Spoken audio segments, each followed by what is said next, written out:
Hi, I'm Dean Bushmiller.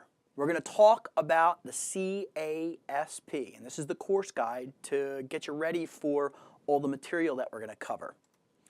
Okay, why should you listen to me? Well, I have the CASP plus 21 other certifications, and I've taken, well, it's probably more than 60 certification tests. I have the CISSP, which is a related certification. I understand how certification works. I also, from a security standpoint, because that's the topic that we're talking about, I am a penetration tester and security consultant. I do that as my main job on a regular basis. I also have a pretty good understanding of security because I've written for Pen Test Magazine. I wrote a monthly column for them for the year of 2012. So what we're going to talk about is, where did all this stuff come from? How do I get the raw readings? What do the numbers mean? Because you're going to see some numbers on the courseware. What's the order of the course? And what about the exam?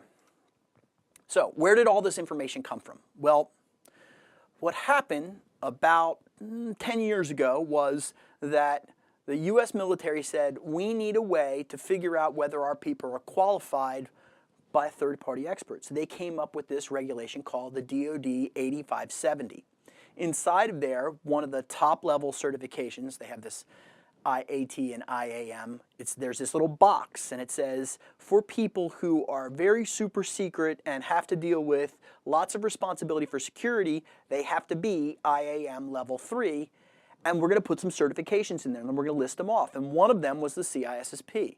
Well, the people that were taking the exam in the military, because remember, this is about 4 million people in the U.S. military that are working on military arrangements and including support. They said, the CISSP exam really doesn't fit what we do because we're a little bit more technical in nature. And they also, a lot of people in the military were failing the exam over and over and over again because they were doing it the military way. Okay, so how do we solve this problem? Well, we come up with a different certification because we don't want to change the CISSP because that's a third-party validation. It's still relevant, it's still real, but what can we do as an intermediate step? So some U.S. military people got together along with a commercial entity called CompTIA, that's the people that put on the certification. They put it all together and they said, okay, this is what we need for a certification. This tests accurately the capability at this level so that we know our systems are secure and that our people that are running on those systems understand that information. So this is kind of a reaction by the military, but also it's a maturity in the market. There are more and more open certifications, more vendor-neutral certifications out there, and there's more security certifications out there. Now, the U.S. military came up with a set of documents, and the govs came up with a set of documents that fit this. And what's really nice is that these documents are available to you. So if you need to do the deep reading, you don't like what I'm saying here and you want to go back to the source material, I'm going to point to it. So what they said was, hey, this certification, let's make something better. Okay, so how do you get the raw reading? Okay, there are 173 raw documents that are out there, and you can go and read those original documents. What I've done is I've taken the ones that are really, really specific to the exam, really important to you, and I've abstracted them and made them work for you. Those documents are called Special Publication 800 series. Sometimes they will also be from NIST. There will be something called a NIST, I think it's a NISTIR document, and that'll have a 4-digit number with it. All the special publications start off with SP 800-, and then it's usually a 2- or 3-digit number at that point. So you're going to see that in each one of my slides. Every time we start a new presentation, look down there and it'll say that. You go, well, Dean, this presentation on cryptography doesn't have it. That's because, for some reason, I thought that the material that they gave you and the material that I gave you should be a little bit different. You can still go look up those particular special publications, but what I say is, trust me on this because, like for instance for cryptography, I've been teaching it for a while and I know the core essential things that we're going to talk about. So in some cases when you don't see the NIST, know that you have to trust me as your instructor. Remember, there's 173 raw documents. Some of these are 200 and 300 pages long. If you want to reach out to them, that's fine. And also, if you want to talk to me, that's fine. And I'll be glad to talk about those special publications because some of them are a whole world into themselves.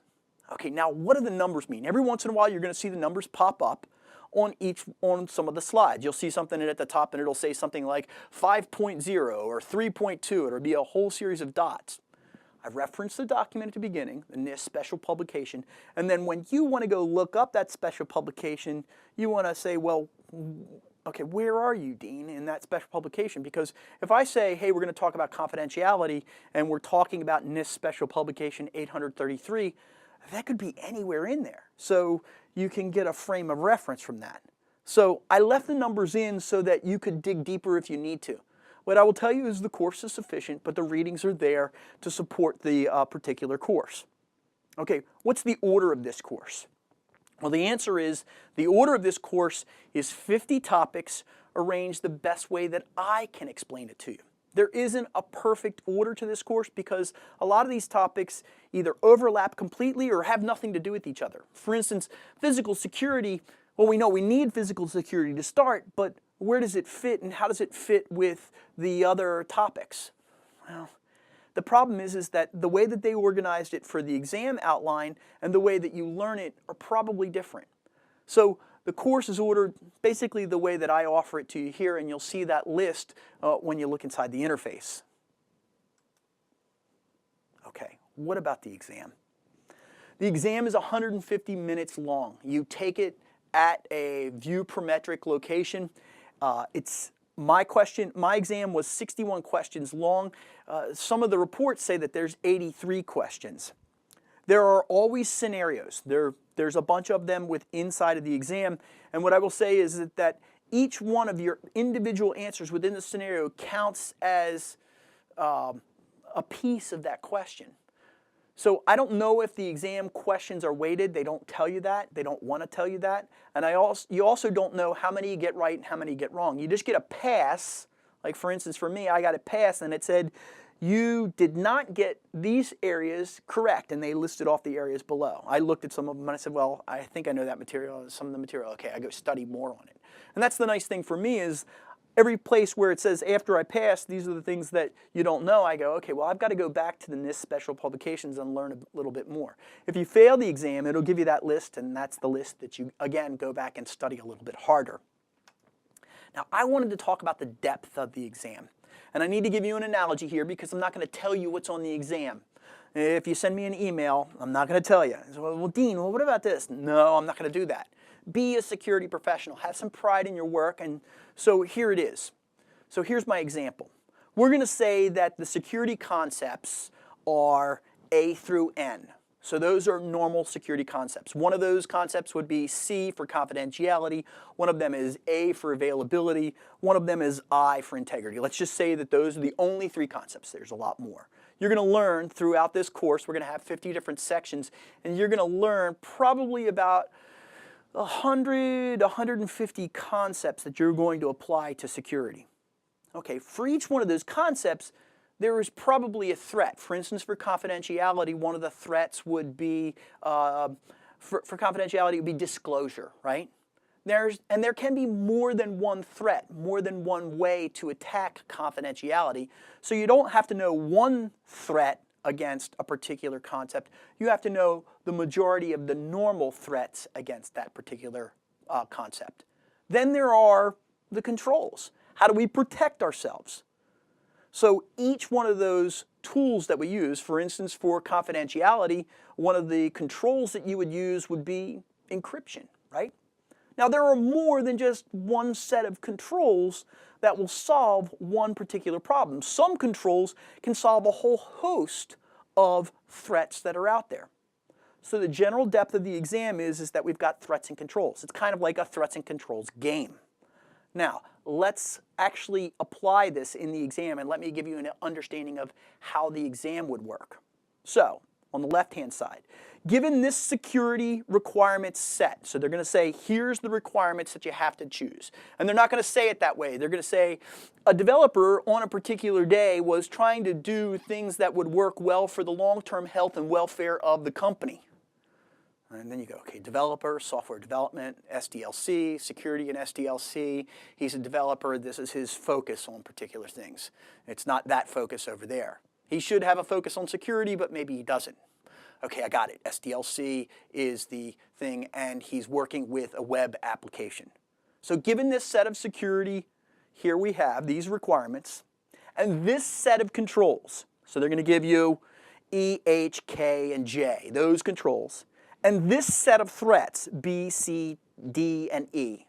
Okay, so you got the requirements, controls, threats.